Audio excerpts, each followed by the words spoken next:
Muito boa noite a todos, bem-vindos. Pois bem, hoje estamos uma hora mais tarde do que em relação às semanas anteriores, devido à mudança da hora de hoje. Mas cá estamos, pela graça de Deus. Amanhã também vamos ter mais uma hora, não é? Ora bem, antes de nós iniciarmos o estudo desta noite, eu gostaria que nós pudéssemos, mesmo sentados, inclinar as nossas cabeças para uma oração. Nosso querido e amado Pai, nós te queremos agradecer muito, Senhor, porque Tu nos dás a oportunidade e o privilégio, Senhor, de podermos mais uma vez abeirar-nos da Tua Palavra e de podermos, com a ajuda e com o apoio do Teu Espírito, compreendermos a mensagem que Tu tens para nós através dela, Senhor. Obrigado pela Tua Palavra profética. Obrigado, Senhor, por este tão maravilhoso livro do Apocalipse, que nos vai ajudar a compreender, Senhor, a história da Tua Igreja ao longo destes 20 séculos, desde que Tu a instituíste, até ao tempo em que Tu virás pela segunda vez a este mundo.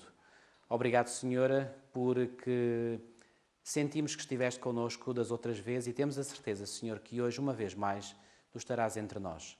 Abra o nosso entendimento e o nosso coração em nome do Senhor Jesus. Amém.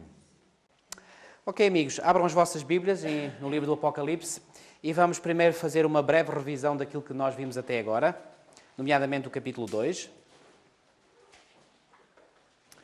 Ora bem, creio que já não será talvez necessário enfatizar um ponto fundamental, que é o que eu disse várias vezes, as mensagens às 7 igrejas correspondem a quê? Já agora? Correspondem a quê? Correspondem a diferentes períodos da história da igreja. E quando nós aqui falamos da igreja, estamos a falar da igreja no sentido mais lato do termo. Portanto, as mensagens às 7 igrejas, repito, eram mensagens que se aplicaram, portanto, às igrejas locais, mas essas mensagens a essas igrejas locais, digamos, ultrapassaram as fronteiras dessas igrejas locais. E nós vimos que um ponto em comum, um denominador comum em todas as 7 mensagens às 7 igrejas é precisamente o facto de que diz, aquele refrão quase, que diz, quem tem ouvidos, ouça o que o Espírito diz a quê? Às igrejas. Não àquela igreja específica, mas às igrejas. Logo, e na carta a Tiatira, mesmo no meio da carta, que é o versículo 23 do capítulo 2, nós vimos que essas igrejas não são apenas algumas igrejas, mas todas as igrejas. Ou seja, a mensagem se é então para todas as igrejas. Se nós quiséssemos apenas pensar que era apenas e só especificamente para aquela igreja específica de Éfeso, ou de Esmirna, ou de Pérgamo, ou de Tiatira, ou de Sardes, ou de Filadélfia, ou de Laodiceia, bom, então não fazia sentido. Certo? Estão a compreender a lógica deste argumento?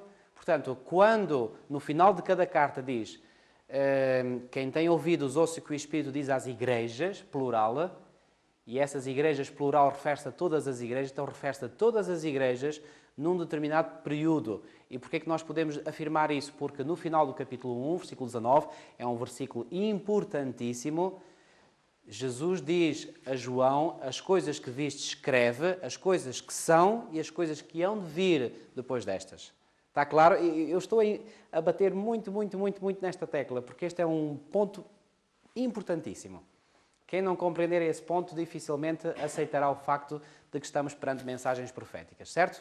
Ora bem, recapitulando o capítulo 2, a carta à igreja em Éfeso é uma mensagem à igreja apostólica, e nós vimos que este período da igreja apostólica é um período que começou no ano 31, porque o ano 31, para aqueles que estudaram, entretanto, o livro de Daniel sabem, profecia de Daniel 9, ano 31 foi o ano da morte e da ressurreição de Jesus Cristo, e 50 dias depois da morte e da ressurreição de Jesus, ou seja, 10 dias depois da ascensão de Cristo ao céu, deu-se um grande impulso. Atos 2, o livro de Atos dos Apóstolos, no capítulo 2, reporta-nos que realmente, sob a influência do Espírito de Deus, realmente houve um grande, permita uma expressão, se calhar não deveria usar aqui, houve um grande pontapé de saída para a Igreja Cristã. O Espírito Santo fez um milagre extraordinário num único dia. E diz-nos o texto bíblico em Atos capítulo 2 que cerca de 3.000 pessoas se batizaram num só dia. Foi um impulso extraordinário. Pois bem, a Igreja começou aí, praticamente. E então começou a crescer, a crescer, a crescer, a crescer. Ultrapassou as fronteiras de Jerusalém e da Judeia, ultrapassou depois as fronteiras das nações circunvizinhas, chegou a todo o Império Romano e, mais do que isso, abram as vossas Bíblias no livro de Colossenses, capítulo 1. Colossenses, capítulo 1.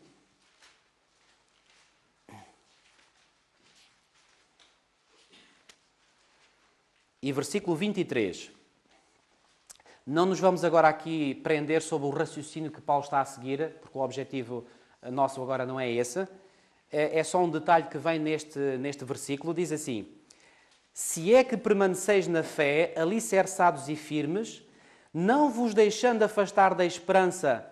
E depois Paulo acrescenta dizendo, do Evangelho que ouviste, e falando desse Evangelho diz, e que foi pregado a toda a criatura que debaixo do céu.